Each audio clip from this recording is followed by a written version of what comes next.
அப்ப கைது செய்யப்பட்டவங்க இந்தியாவை சார்ந்த மாணவர்கள் இருக்காங்க, சீனாவை சார்ந்த மாணவர்கள் இருக்காங்க, பிலிப்பைன்ஸை சார்ந்த மாணவர்கள் இருக்காங்க, ஐரோப்பாவில இருந்து வந்த மாணவர்கள் இருக்காங்க, ரஷ்யால இருந்து போன மாணவர்கள் இருக்காங்க, எல்லா நாடுகளில் இருந்து வந்த மாணவர்கள் இருக்காங்க, அமெரிக்க மாணவர்கள் இதில் இருக்காங்க. எல்லாரும் சேர்ந்து தான் ஒரு போராட்டம் நடத்துறாங்க. ஏன்னா பாலஸ்தீனம் பாதுகாக்கப்படணும், மக்கள் உயிர் போகக்கூடாது, குழந்தைகள் உயிர் பாதுகாக்கப்படணும், பத்திரிகையாளருடைய உயிர் பாதுகாக்கப்படணும் அப்படின்னு சொல்லி தொடர் போராட்டத்தை அவங்க நடத்துறாங்க. ஆனா அந்த போராட்டத்துக்குள்ள பூந்து அடிச்சு நொறுக்கி மாணவர்களை கைது பண்ணிட்டு இருக்கு அமெரிக்காவினுடைய போலீஸ்.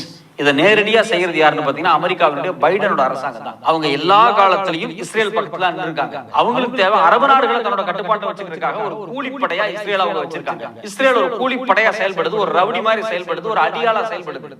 இந்த அடியாளை பயன்படுத்திக்கிட்டு தன்னுடைய வல்லாதிக்கத்தை அந்த பகுதியில செலுத்துறதுக்காக அமெரிக்கா பல வேலைகள் செய்து, ஆனா இன்னைக்கு அந்த ரவுடி அடியாள்னு சொல்லக்கூடிய இஸ்ரேல் தனித்துவமா செயல்படுது. அமெரிக்காவே எதிர்த்து பாக்குது, எல்லாத்தையுமே கேள்வி கேட்குது. யாராவது ஜனநாயகம்